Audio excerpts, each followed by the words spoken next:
Previously, we had set off from Melbourne in the middle of winter.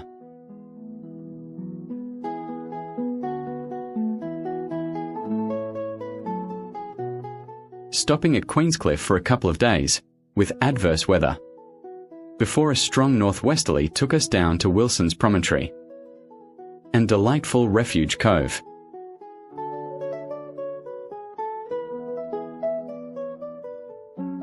We had almost sailed out of Victorian waters when the winter storm hit.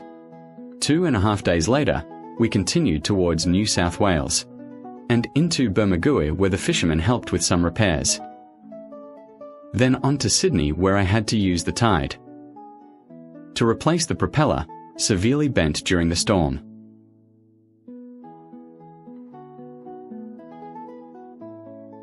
Now we were off again, heading for Brisbane, hoping for warmer weather.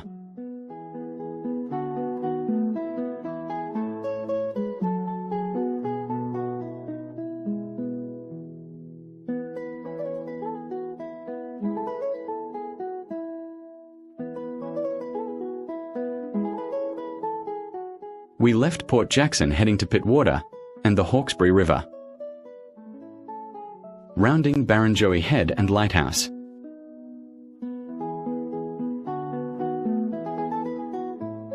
And around to Refuge Bay off the Hawkesbury River.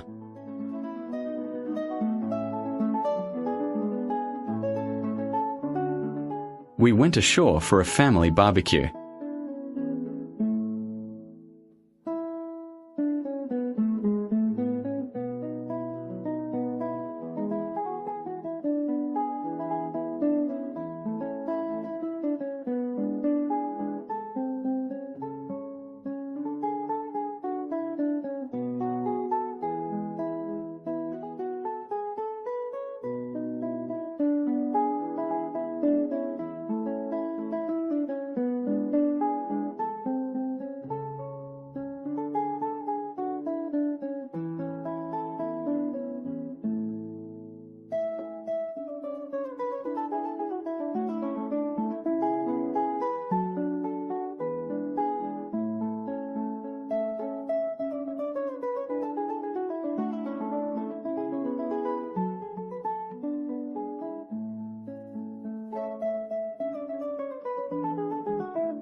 Pat gave us his personally built, folding barbecue plate.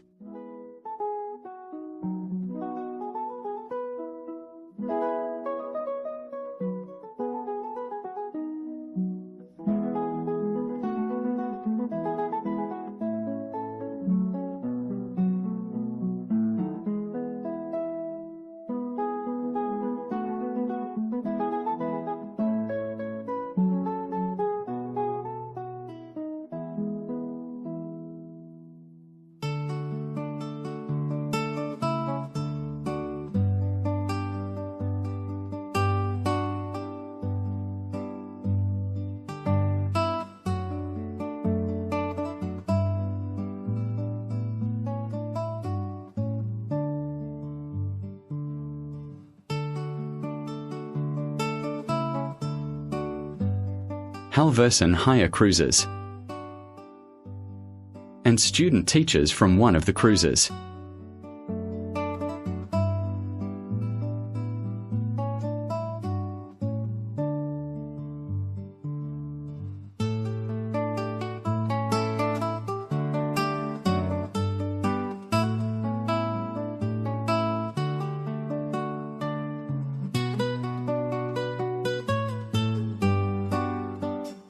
I'm not sure how my mother managed to get up there.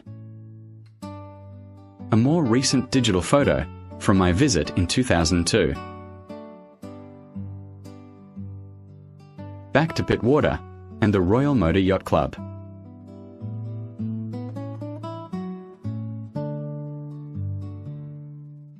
And another family and friends farewell.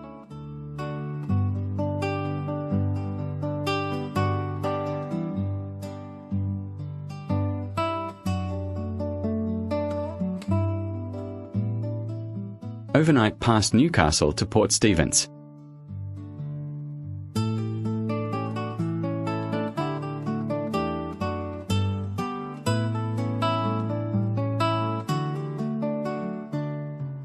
Into Port Stephens and up the Mile River to Tea Gardens.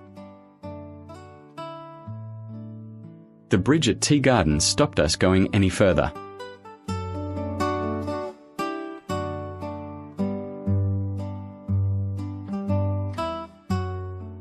The next day dawned clear and calm.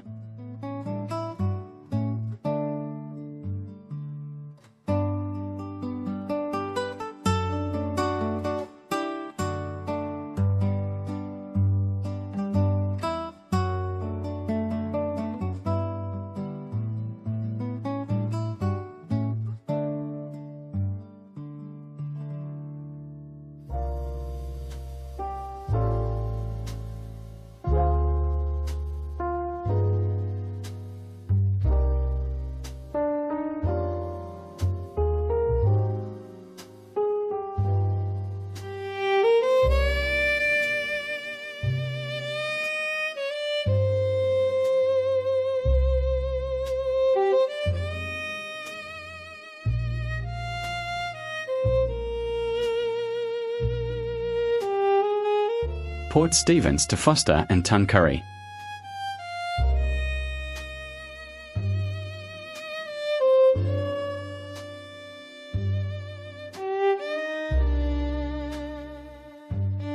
Into the river on the Tuncurry side.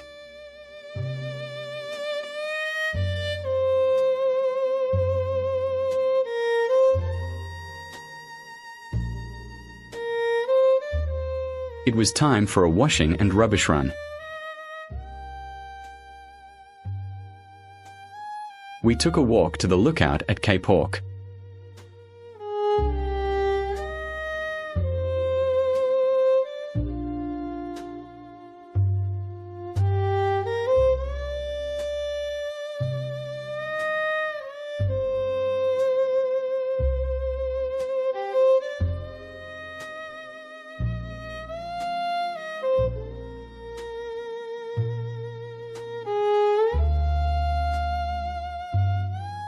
A good view of the extensive Mile Lakes waterways.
We found we had to walk through a car park to continue the climb.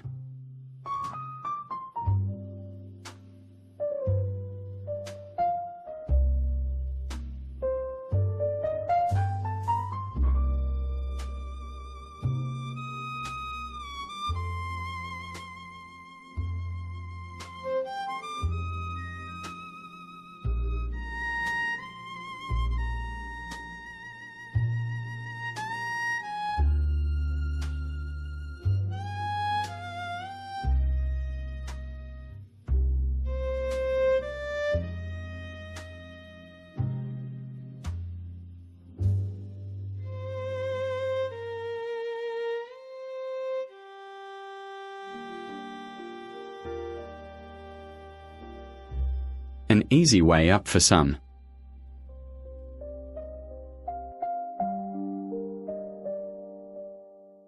But a bit more precarious coming back down.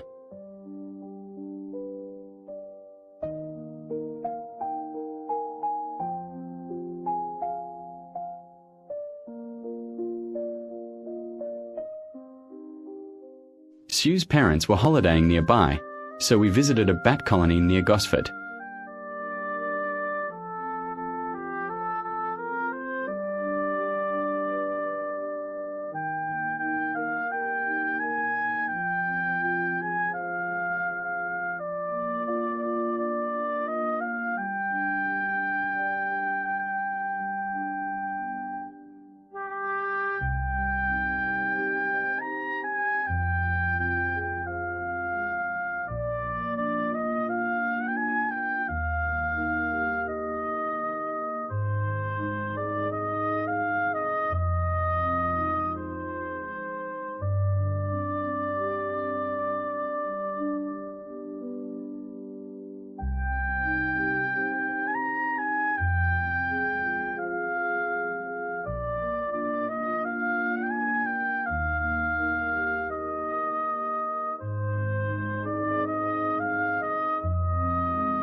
Time to leave Gosford with another family farewell.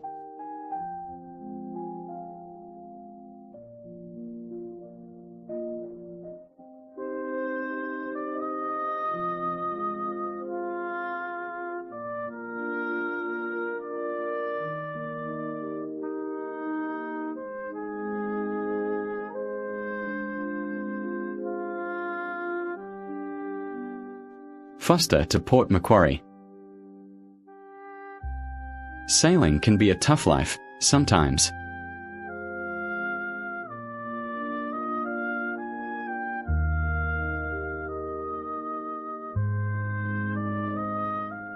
Into Port Macquarie on the Hastings River.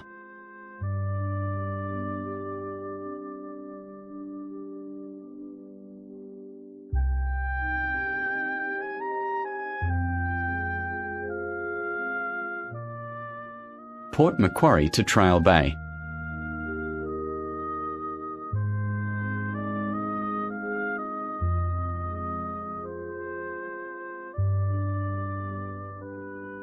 Trial Bay and the town of Southwest Rocks. Named Trial Bay after a wrecked ship stolen by convicts in 1816, not this historic jail.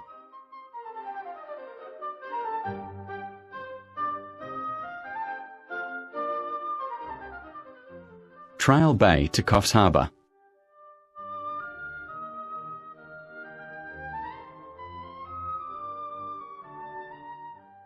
Smoke from sugar cane fires.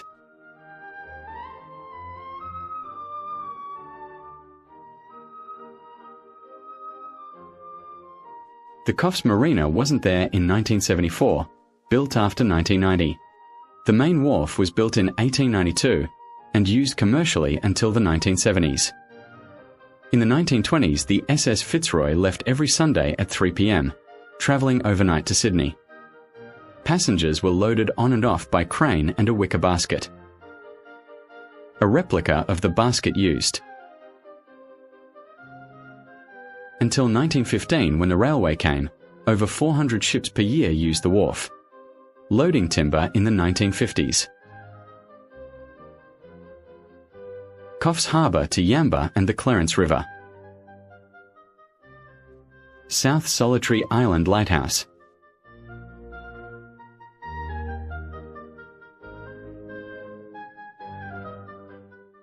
It must have been difficult getting building materials up onto the island.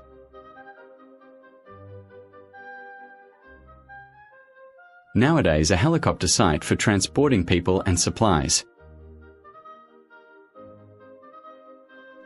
Into the Clarence and Iluka Harbour.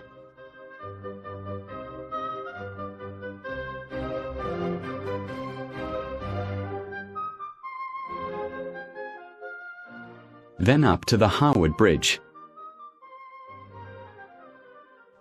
The Clarence is a big river. We were fortunate to find our own private dock.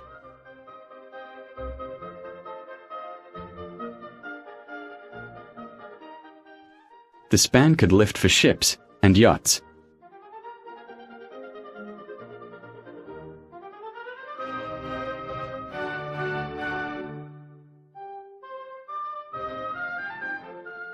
A new bridge was almost complete when we drove there again in 2019, high enough for yachts.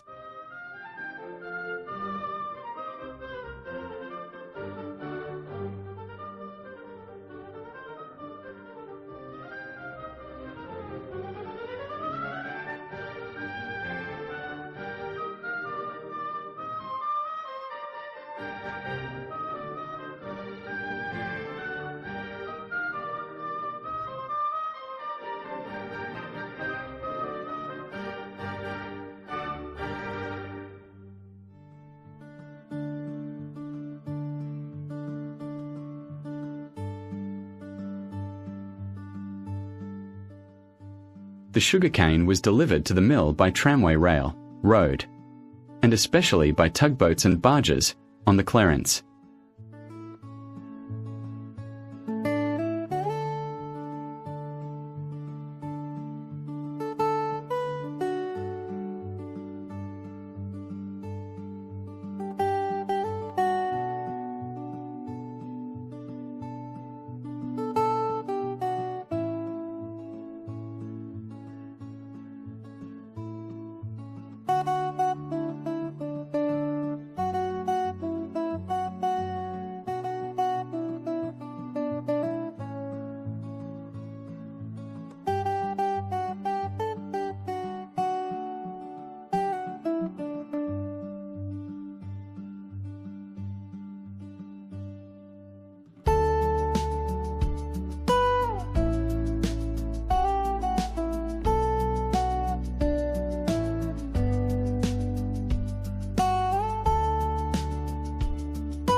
All a bit like Dante's Inferno.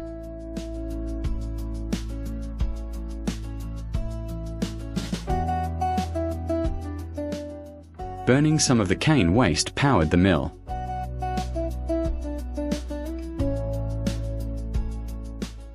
TV monitoring, quite modern for the 1974 time.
Plentiful supply of cooling water from the Clarence.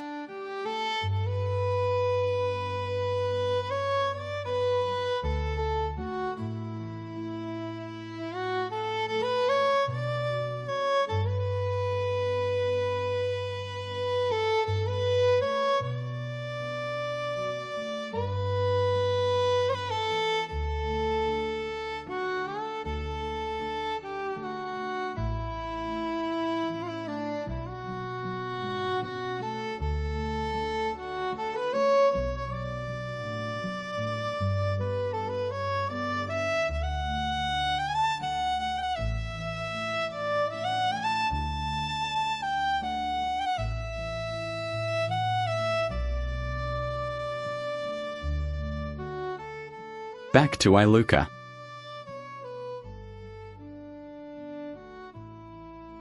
Yamba to Southport and the Gold Coast. And into the Southport Yacht Club. The bar and waterways are better managed these days.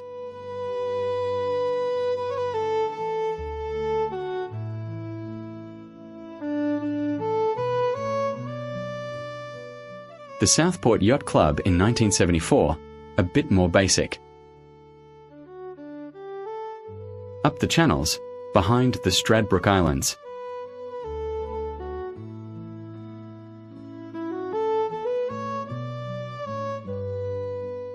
To Moreton Bay and the Manly Marina. Small, but growing in 1974. The 2024 Monster.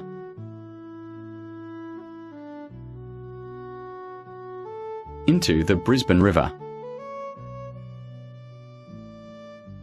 Up to the Botanical Gardens. Under the Story Bridge on the way.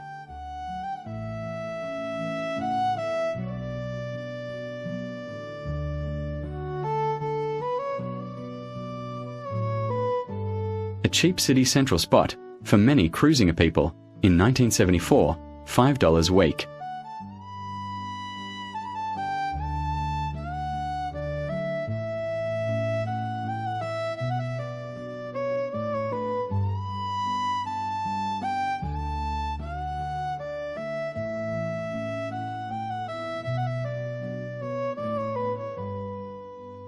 A few days socialising with friends around Brisbane to finish this leg.